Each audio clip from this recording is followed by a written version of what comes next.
Hey there, everybody. Welcome back with the Plat. Purplatypus is the name, and today we're going to talk about Kiryu. We're going to more specifically, we're going to talk about his Dragon of Dojima styles. Kind of what each of them does, why you would use certain ones. I'm doing this video because I saw some comments basically asking about it. And I've kind of realized that maybe I've gotten too focused on super late game stuff, and I may have overlooked some of the more basic stuff for people that are used to beat 'em up games, maybe not playing RPGs, and don't just intuit as much of the information as I have. So we're going to kind of go over that and look at this. First thing I want to mention as part of this video is if you go into the save and settings, you go into help, you can look up a lot of tutorials to find specific information about game mechanics. And so actually the information is still all pretty much here, but I'll kind of go through it with you guys and then we'll look at it in combat as well, see how it works. Basically, there's three stances: Brawler, Rush, Beast. Brawler has no effect on your stats. However, it's still powerful. You know, it's good. It doesn't give you positives or negatives, but it does give you, a slight positive where you can carry out heat actions. Heat actions is basically a visual attack. It's going to give you it's going to show him taking someone's head and bashing it into a wall or something, and you'll get a QTE and you'll do a lot of damage. So it's like a way to do almost like a skill damage, but with an auto attack. These are kind of random. They don't seem to always happen to me, and I can't always trigger them. But we'll kind of go over that in a minute. Other than that, it's just pretty good. Rush style is my personal favorite of the three styles. It does quite a bit. It lowers your physical attack power. It lowers your defense, so it's all good so far. Just kidding. That's obviously terrible. But it gives you a huge boost to your agility. What do I mean by huge boost? I don't know. It doesn't give me the specific numbers here, and there doesn't seem to be an easy way to tell. But it basically is going to make your turn come up faster and faster. So you get more turns as this, and you get 2 auto attacks when you do this. So if you're going to be using skills, you probably don't want to use the rush style. However, if you're going to be using auto attacks, or you just, because his attacks are very powerful, or you're trying to use the environment to knock him into walls, or you're trying to knock him into teammates to get teammates to react, this is all stuff that could be pretty good. Or if you just want your turn to come up fast while you're using items or healing spells or buffs, that's pretty good. But keep in mind, you will do less damage straight up, although the 2 times auto attacks kind of makes up for that, at least mostly, if not entirely, if you get back attacks. Beast style is the opposite of that. You get increased attack and defense, but you get quite a bit slower agility. So it takes a while for your attack to come around. However, also, all your auto attacks become a grapple, so they're able to break. Basically, if an enemy is defending, it's a guard break just on your auto attack. Only character that could do that, so it's very cool. Now, all these styles, if you're close to the enemy, they get a proximity bonus to do bonus damage with an extra QTE. Which is very cool. And so beyond that, this is a job that's very interesting because it gets more powerful as the game goes on. When you get to a later stage of the game, I think it's chapter 8, you are going to unlock the ability to awaken Kiryu, and that will awaken his Dragon of Dojima skills. So it might be a job you want to wait till later. But as you level this up, you can see here, right? You can perform heat actions, you get perfect guard counterattack. Your basic attacks will do even more damage, and then you can perform heat actions with nearby objects. So Brawler style kind of is about heat actions, and it has the counterattack, which is really good. The tech, or I guess it's called tech. I thought it was called rush style or whatever. It doesn't matter. Point is, basic attacks may stun the enemy in close combat. Pretty cool, especially because you get 2 auto attacks a turn. You get highly increased evasion because you get increased evasion at 6 and increased evasion at 10, but you also get critical hit rate at 10, and you also get basic attacks do more damage in close combat. Basically, this kind of makes it into a combo attack. And then body it's kind of weird that it says can lift heavier objects, but there's got to be items and objects in the game that are oh, no other character in the game can use this, but you can use this as a weapon. So I really wish they highlighted this a bit more. It doesn't ever really seem to come up, but it is there.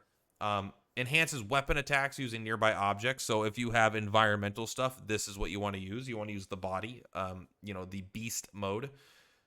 Enhances physical attacks after guarding, so you can guard and then do more damage on the next attack. It enhances basic attacks in close combat. So also it has the guard break. So this is a thing you might guard, and then next turn you're going to use an environmental attack to deal a lot of damage. So it does get stronger as it goes on. And the class is also super strong because it actually gets a lot of stats. Like, look at 750 attack. No one else is even close to that. 750 is a ton. So let's kind of go take a look at it in combat. We're going to fight something a little bit easier here, so I don't have to worry about dying, basically. Although this is on legendary difficulty, and this is post-game. All right, sorry, got the hiccups. So let's go ahead and take a look at Kiryu. So the first thing you're going to notice is that the different styles have different ranges, right? So there's normal. You always start in the default style, your balanced style. And then if you go into the rush style, you can see you can move quite a bit more. Like, you can get all the way out to here, which is really good if you're trying to get back attacks and stuff, right? So if you're far away from an enemy, there's a good chance that this will allow you to get a proximity bonus that you weren't able to get before. And then if you go into the beast mode, you can see you get even less range. It gets really restrictive. You don't get much agility, but you are able to guard break enemies. So depending on which one you want to do, you want to look at your environment and kind of what you're fighting. You don't want to just stick to one, usually the entire combat. Sometimes you might want to guard, you know. Other times you want to get really close because I want to knock this guy into the wall. And I could probably do this one with a normal one as well. But let's just say, like, with beast mode, for example, like, I probably can't quite reach this guy, right? I can't quite get the proximity bonus there. So I probably wouldn't use it in this situation unless he was guarded and I really needed to do it. Because he really gets a large boost when you're right next to someone. So those are kind of the three abilities, what they do. They all have their own animations and stuff, so it's actually, like, super, super cool. But I'm actually going to try something out here because I have a second turn of him coming up. I want to try the guard because now you can see his arms are glowing or whatever, and so his next attack is going to do more damage. I don't know why he moved so far away, but he did. All right, so now you can see he's kind of got this... There's nothing that says that it does this, but other than you have to go and remember that it does it. But now we know we have bonus damage because we've guarded once, which doesn't happen, doesn't come out that much. So we're going to grab this guy. And we do 1,500 damage. That's fine. To be fair, I don't have the final. The final version is the one that makes it so it does better damage, basically. Here, let's kill one of these guys. That way we can...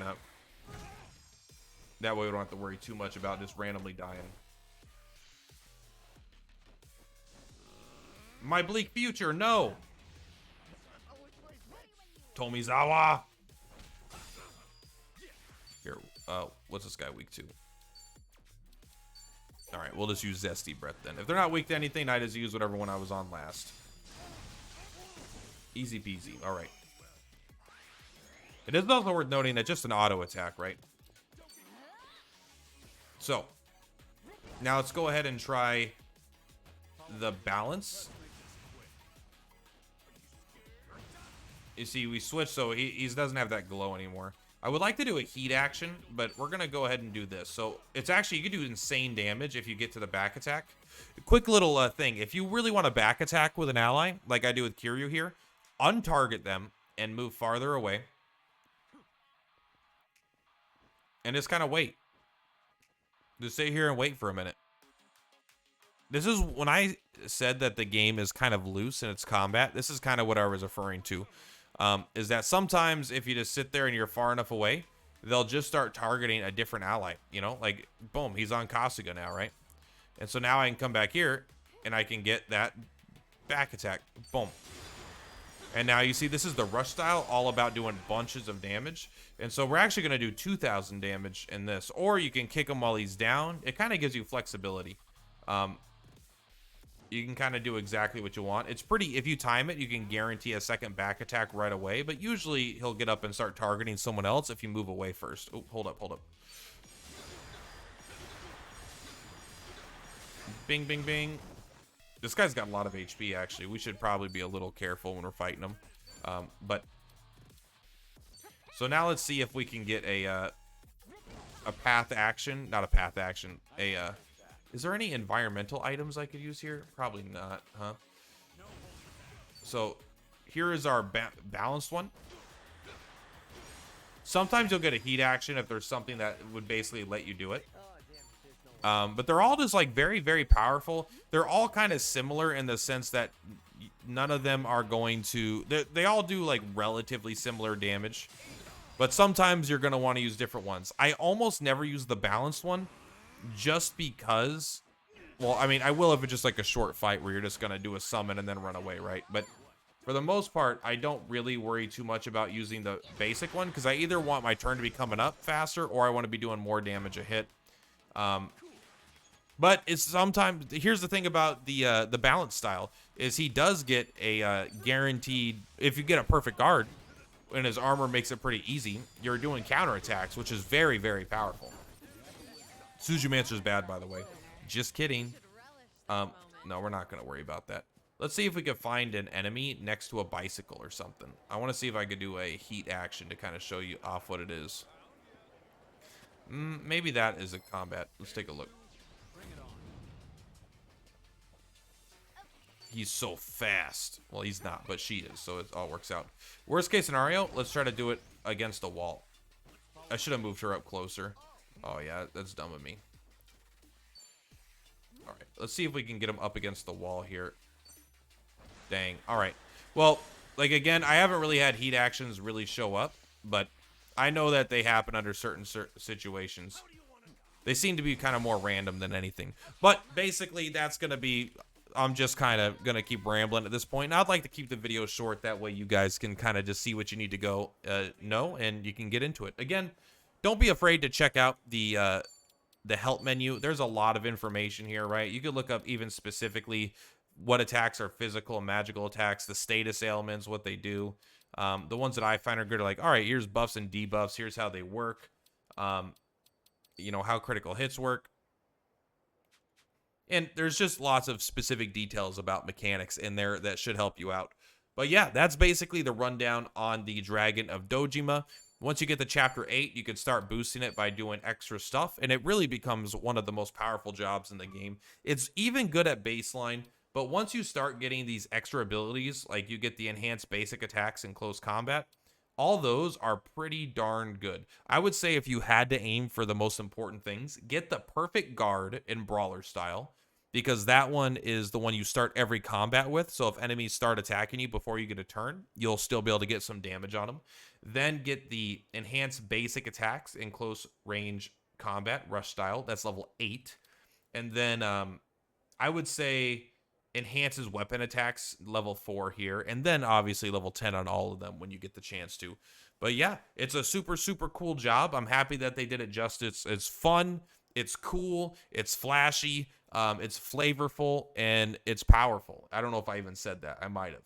Anyway, that's it for today. Much love. If you guys liked the video, please subscribe, like, share, all that stuff. You could also become a YouTube member. I am thinking about not pushing it, but just I offer a membership now where you can kind of like be in the live streams, and you could be in the comments for like $2 a month or something, and you kind of get like emotes and stuff like that. So if you want to be a member, let me know. You'll also get a special thing in the Discord. Anyway, much love. Purplatypus is Purplatypus. I'll see you on the flip-flops. Peace out, homies. Bye.